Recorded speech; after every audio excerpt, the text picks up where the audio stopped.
one ambulance that's been waiting a year and a half for a chassis and they still wait for it. They had another one they ordered and then they figured they're gonna wait 9 months for it. They got it in 60 days. And he says, just there's no rhyme or reason. She's speeding in Carroll Street, the 19th. Chief speeding is on this one. There's, I got invited Yeah, to. that's the second time I got that question. The 19th of Carroll Street, that's like the holiday. Tim asked me something. He says, I'm sure your son was on it. I said, "It's working for- They got classified as a heavy mechanic for aero paving and that's something aero paving. I says, he's a third year product making 90 a year. He's not one of them. Like a So we month, just replaced all of our controllers. for like a in month. cars. And then they bring him back. I think they lay him off in December. They Did you bring do him it back for in a month? right after the first January to start doing all the maintenance. She goes, they worked on when I got in the car. Oh, well, did she give it a minute to like kick in and just wait a minute? Crazy.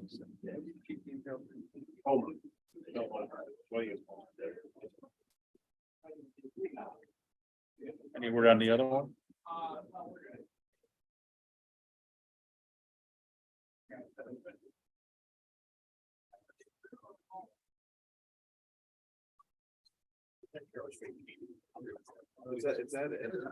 All right, the time is 7 p.m. We'll this meeting to order. Would everyone please rise for the Pledge of Allegiance? Pledge allegiance to the flag of the United States of America, to the republic for which it stands, one nation, under God, indivisible, with liberty and justice for all. Mr. Administrator, could I have a roll call, please? Mayor Pileski, Here. trustee Delapenna. Here. Trustee Trejo, Here.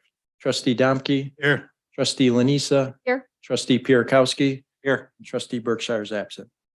All right, we have a quorum. We'll move to presentation of the prepared agenda. Do I have a motion to approve? I'll make that. Second. Thank you. Any discussion? Seeing none, all those in favor, please signify by saying aye. Aye. Opposed, nay. Any abstentions? Seeing none, that motion carries. We'll now move to village board public comment. The board reserves time for any member of the public to address the board on any item on the agenda. Did we have any comments submitted in advance? Nope. Thank you. Is there any member of the public here tonight that wishes to make a comment? Let the record show none.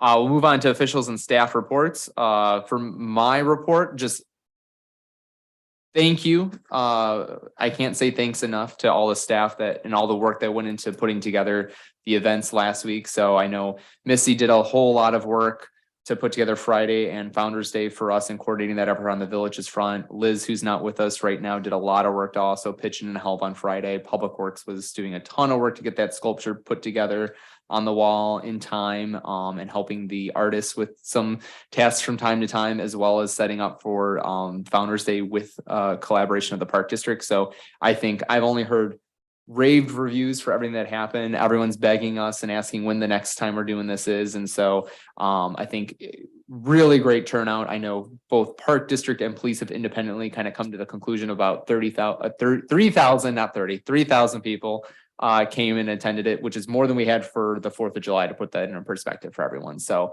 really great turnout, great family friendly event. So I, thank all of you for being there to support the community and do what you do. But, special thanks to staff for all the making us look fantastic for the community and stuff like that. Give them a little applause. Let's do that.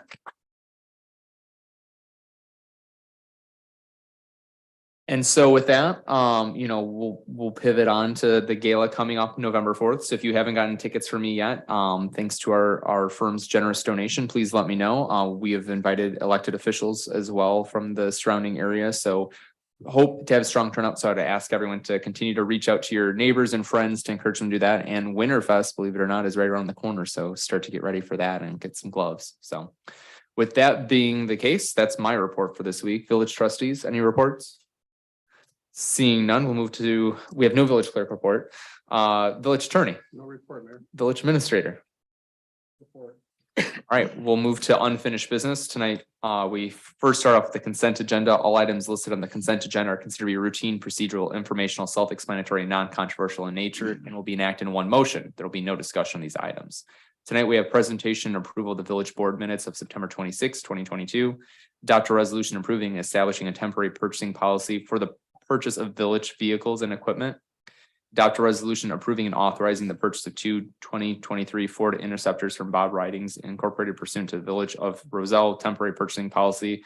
Adopt a resolution approving and authorizing the purchase of a 2023 Ford Bronco Sport from Curie Motors pursuant to the Village of Roselle temporary purchasing policy. And adopt a resolution approving and authorizing the Village of Roselle's participation with the Lake Park Tax Consortium. Is there a motion to approve? Moved. Second. Mr. Administrator, could we have a roll call, please? Trustee Trejo, Aye. trustee Domke. Aye. Trustee Pierakowski. Aye. Trustee Lanisa, Aye. trustee Delapenna. That motion passes. Moving on, we have nothing under community development, administration, fire, or police, but public works. Trustee Delapenna in trustee Berkshire's absence, would you please? Yes, thank you, Mr. Mayor. I would like to make a motion to adopt a resolution authorizing the final balancing charge order for the Public Works building improvements by and between the Village of Roselle and FH Passion Contractors for a reduction in the contract in the amount of $130,500.37. Second. Any discussion? Seeing none, all those in favor, please signify by saying aye. Aye. Opposed, nay. Any abstentions? Seeing none, that motion carries. I would also like to make a motion to adopt a resolution approving and authorizing the execution of an agreement by and between the Village of Roselle and Train US Inc. for the Police Department HVAC replacement joint purchasing cooperative Omnia. Second. Any discussion? Seeing none, Mr. Administrator, could I have a roll call, please? Trustee Delapenna, Aye. trustee Trejo, Aye. trustee Pierakowski, Aye. trustee Lanisa, Aye. and trustee Domke. Aye. That motion carries. That is all I have, Mr. Mayor. Thank you. Finance, trustee Pierakowski. Thank you, Mr. Mayor. I would like to move approval of the accounts payable list for October 10th, 2022 in the amount of $1,189,555.48. Second. Any discussion? Seeing none, Mr. Administrator, could we have, please? Trustee Pierakowski, Aye. trustee Trejo, Aye. trustee Delapenna. Aye. Trustee Domke. Aye. And trustee Lanisa. Aye. That motion carries. I have nothing else to report, Mr. Mayor. Thank you very much. We'll move to new business. We do have a second opportunity for public comment. Is there any member of the public that wishes to speak at this time? Let the record show none. First presentation tonight is regarding our GovTemp USA agreement for economic development consultant. So Matt, I will invite you up to the podium.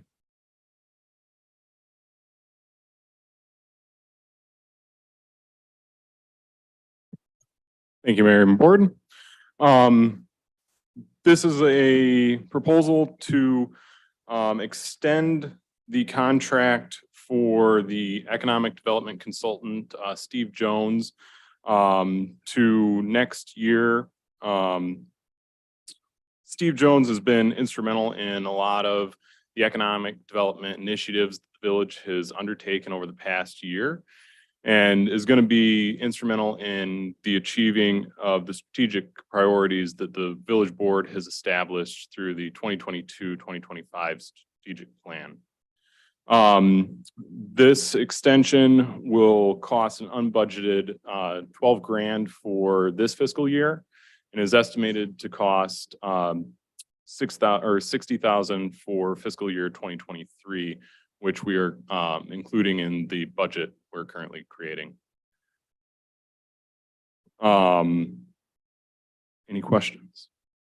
Any questions from the board? Yes, Wayne. So Matt, I kind of talked to you a little bit about this before. I just want to ask you on the record, like, I understand that this is important. I know who that person is now. We didn't talk about his name, about the TIF and that being very current necessity right now, having TIFs.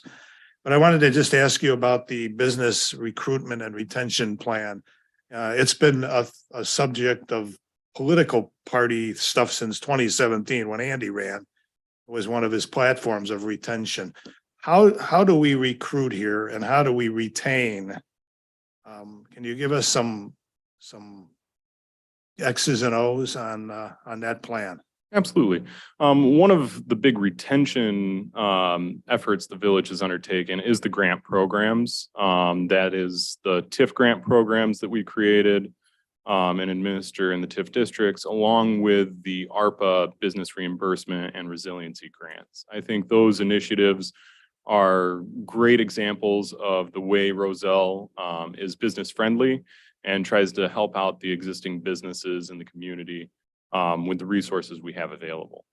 For the recruitment effort, Steve Jones and I have created a tracking system through Excel for all the outreach efforts that we're doing.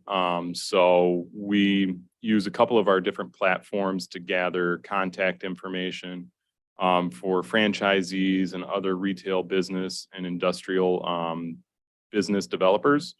And we send out emails listing our available properties in Roselle. And we do emails every week. It's on our website too, isn't it? The available property? Correct. Yeah, the available properties is listed on our website and is an additional service that we offer brokers and other property owners that have commercial business sites available.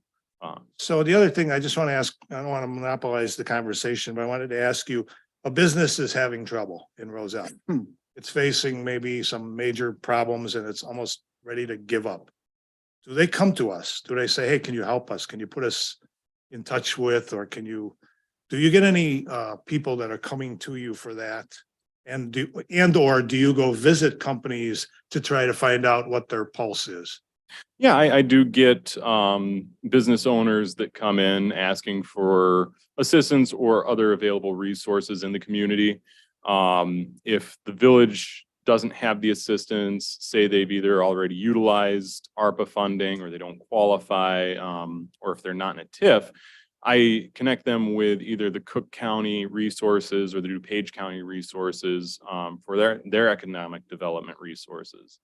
Along with other state DCEO and Harper College, their small business administration office. So let's just suffice to say, we're active in trying to retain our business. Right? Okay. Correct. And I also make site visits. I try to go out to the shopping centers and community, make sure that business owners are aware of the resources that are available here in the community. Oh, thank you. Thank you very much. Yeah, I think just to reiterate that we've really utilized this analyst position for economic development really well. That was an increase in headcount for us. And I think we've continued, and Matt's carried on the tradition that Brian had with that role to help keep us front and center with it. And I think this contract specifically enables us to complement that, just giving us a different skill set and, that tenure of experience that Steve Jones brings to the table that allows us to, when needed, consult with him. But this does not necessarily mean that we'll fulfill all the hours that are listed out here. It just gives us the flexibility, and that if something arises where we need that specialized assistance, we have that at our fingertips. So I would like to also note that this extension does reduce his weekly hours to a maximum of 10 hours a week. His previous contract was for 16 to 24 hours per week. In each extension, we've been able to cut that back as I taken on more of the stuff that he was doing. So now it really is focusing on those strategic plan initiatives and leaning in on him for that experience that he has with redevelopment agreements and TIF management. any other discussion from the board, or is there consensus to move forward as proposed? Mhm. All right, we have unanimous consent on that. Thank you. And you're up for the next one. So, and I think some of this will actually answer some of the questions trustee Domke had as well. So update on the Invisio strategic planning software implementation. Yes, thank you, Mayor. So this is an update. It's a combination of the Invisio software that we adopted when we adopted the 2022-2025 strategic plan. We adopted the Invisio strategic planning software to help track and report on progress made in that strategic plan, the strategic priorities established, and the lower level goals that we framed out in order to achieve those priorities. So this software, we've been developing it since May and have now gotten to our first official report to the board. So the implementation took a couple of months. We worked with department heads to identify each individual that's going to be helping create the report and contributing to the updates that will be occurring monthly. So this one, you'll see 12 of the initiatives. Those are 12 out of 18 total. The others that aren't reported in this haven't gone live yet. So we've set dates on the start and completion of each initiative within the strategic plan. And this will be tracking each one of those. You'll see in the attached report, each one shows a status, so that can be on track, some disruption, major disruption, and eventually complete or discontinued if we end up discontinuing anything. Along with that, you'll see the progress made on that total initiative and strategic priority. So this report will give the board just that update at a quick glance of how staff is progressing on the achievement of the strategic priorities and initiatives created by the board. And in this, we will be going live with a public dashboard near the end of this month that also shows this type of report to the public. So the public will also be able to see and track how the village is progressing on the goals that it's set and priorities. So really that level of accountability and public transparency will be achieved through this platform. That'll get updated every month then after that? Correct. So reporting periods are at the end of each month. And with that, we can do our public dashboard refresh each month so that information and data is continually maintained. Thank you. Other questions from the board? I really like the additional data points that we have to just from revenue to vacancy rates and stuff of that nature. I think this is really fantastic to kind of help answer some questions that we sometimes get, and we can actually point to the numbers. And I think this is transparency on a level that we haven't had before. I think we've done a lot of strategic plans, and I think they've all been well thought of and well executed on, but I think this gives staff and this board the credit it deserves as we make progress on it. So I think we've made it really easy to hold ourselves accountable, but also share the success that we have. Or when we confront issues, we can explain that pretty clearly. So I think this is an exciting milestone for all of us. So. Good. Those visuals in the report, this is just highlighting what we have currently in the system, but those are currently being built out. So there will be a lot more visuals to come, especially with the budget process. So we're going to be taking a lot of those visuals that you see within the budget and creating them in this platform for view as well.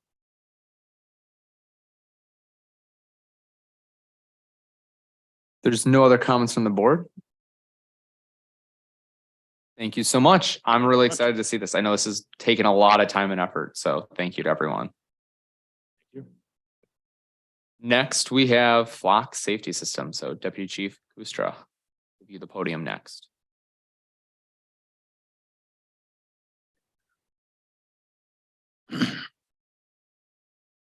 Thanks, Don. Go on. Yeah, There we go. Okay, in your packet for review is the Flock Safety System. I'm just going to highlight the memo real quick. The Flock Safety System is not used for issuing citations. It's strictly an investigative tool. When a vehicle passes in front of the camera, the Flock system takes a picture, much like a trail camera. An alert is immediately sent to the police if a vehicle passes in front of a Flock camera that is stolen, known to be used as to commit crimes, or might contain a missing or endangered person. Roselle investigators have used footage from red light cameras to solve traffic crashes, burglaries, robberies, drug offenses, and even homicides. The Roselle Police Department recommends eliminating the red light enforcement program and replacing it with the Flock Safety System. We've applied for and were recently awarded a grant from the federal government to help with this process.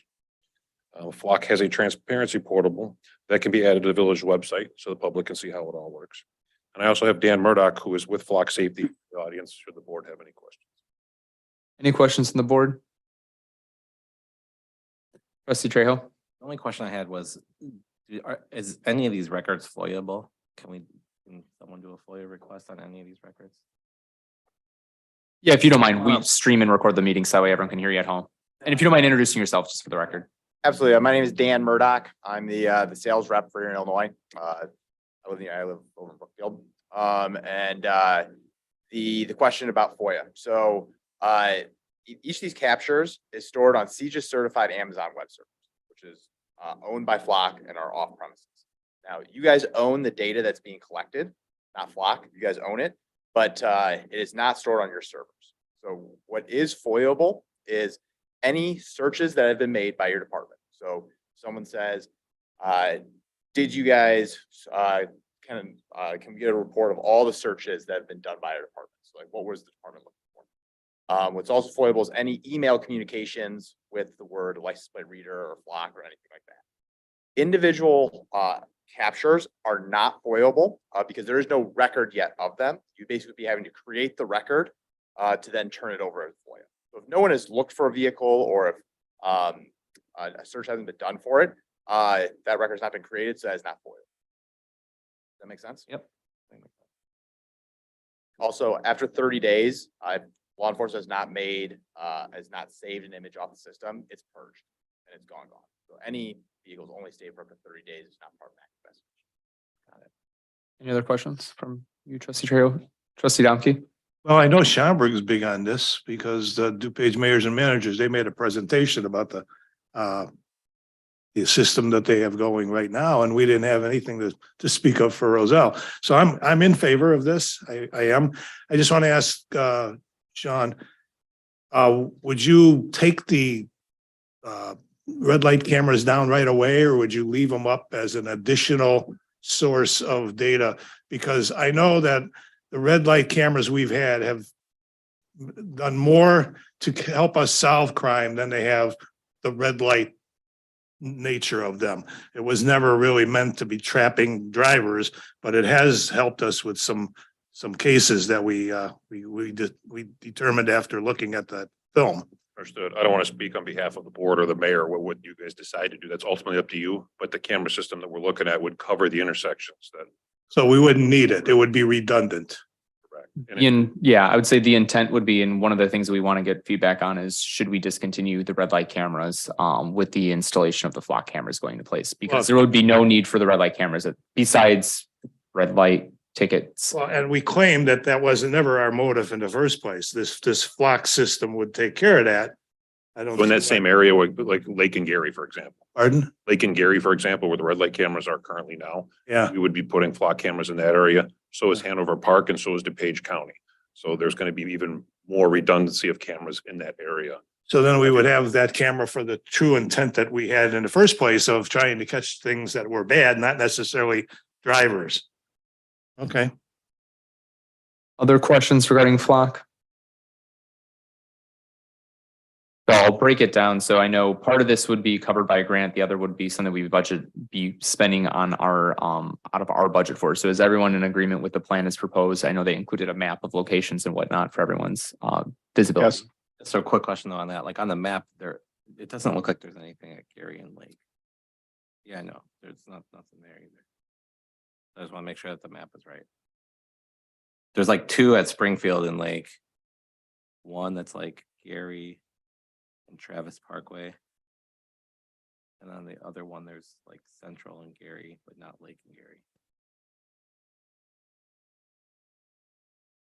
I mean, it doesn't have to be answered now. I just want to make sure that like, it might just need to be updated in like It email may be data. redundant because DuPage. It's all the other You're areas. putting one at Lake and just west of the intersection, or I'm sorry, east of the intersection. Hanover Park's putting them just east, and DuPage counties are putting them south. So we may get that intersection by actually not being at the intersection, being just slightly away from it in every direction.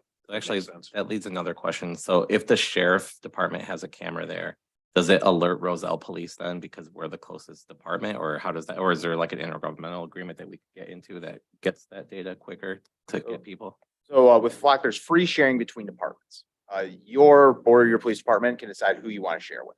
So if the sheriff's department, they actually do share with anyone in DuPage County.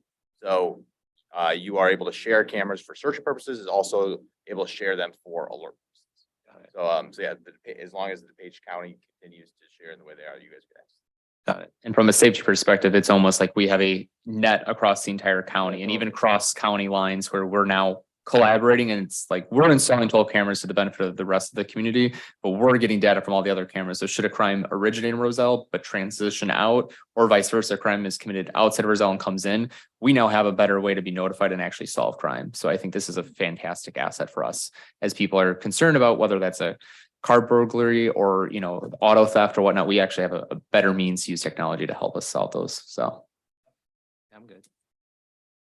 there, yes, Cheryl. Question, speaking of technology on it, I know my car, when I approach a red light, it tells me I'm approaching a red light camera. Yeah. Does that tell the driver of that? No, what's basically the way, at least the way that I understand that to work is Google has mapped in, if you're using Google Maps, has mapped in where all the red light cameras are located. Google hasn't done that with LPR. So, I mean, I guess theoretically Google could go around and try and pick up every license plate around the country and feed them into the system, but that's not something they've done. And I think the strategy here is with us cooperating, to your point, it'd be really inconvenient to avoid everyone's cameras then at that point, but it's a well point. Yeah, absolutely. It's just something, it's not whether my maps are going or not. It just, the car alerts you as you're approaching that. And I mean, there's definitely different, some communities specifically have this as a deterrent where they basically are putting up signs that there are, this is a camera. Other departments are not basically publicizing where these cameras are. They're not very big. So if you don't know what you're looking for, you probably aren't gonna see it. Well, you don't want to publicize. Right. Oh, I know. There's just different approaches to how, like, there are a lot of homeowner associations that buy these cameras as well, like other HOA. They specifically don't want people driving down there that. So if we're all in agreement with the flock purchase, the one point that is another consideration would be the discontinuation with red light cameras, potentially as soon as the end of this year. So we would have to give proper notice. As of right now, the budget for next year, which hasn't been presented yet, does not include any revenue from that source. Is that something that the board is interested in pursuing? Getting a lot of nods and yes. And getting rid of them. Correct. Yes. Yeah. So then I would say we've got direction then from the board on both the contract to install the flock as well as to move forward then in the next year's budget to eliminate red light cameras officially. So. Like cameras require 60-day notice. That's the only. Yep, absolutely. So I think we can move forward with the appropriate notification to the vendor so that we can line that up as much as we possibly can. So thank you so much. Thank you. All right. And then last but not least, we have the Suburban Tree Consortium. So Director of Public Works, Karen Young.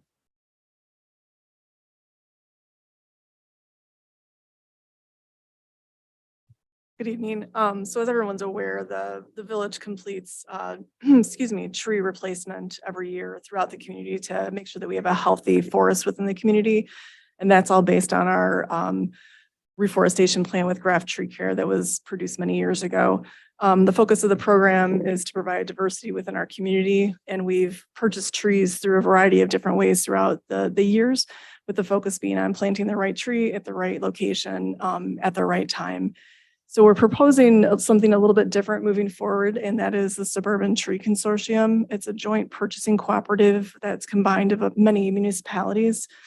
And the benefit of this group membership is that it's bulk purchasing. It's bulk purchasing of trees specifically, giving us a wider variety of nurseries that we can choose from that has both the pricing for the trees that we're looking for and also the planting. And the benefit of doing that is we can actually tell them our tree is a year ahead of time, and they kind of know what to plant and they know what to be digging each year, and that ensures that we'll get the plants that we're looking for each year, as opposed to sometimes the nurseries that we've been working with don't have the full diversity that we're looking for. So it's an annual membership fee of $575 to be part of this group, and the next steps would include preparing an ordinance and approving an ordinance through the village board to be part of this consortium. So we're looking for some direction. If that's the direction we'd like to go moving forward. Any questions? Great idea. Consensus to move forward? Oh, go ahead, Wayne. I gotta say something, David, you'll appreciate this. I like the way that they're looking at the supply side of this. And planning on having trees available for the market that's going to be demanding them. Gee, I wonder if we could apply that to some of our other supply side issues. If only. If only. We are Tree City, right? Correct. I love this. So consensus to move forward with staff's recommendation? Yep. All right, you've got direction. We'll prepare that for a future board meeting then. At this time, is there any other business the board wishes to bring forward for discussion only? Seeing none, can I get a motion to adjourn? So moved. Second, Second. all those in favor, please signify by saying aye. Aye. Opposed, nay. Any abstentions? We're adjourned at 7:28. Thank you so much.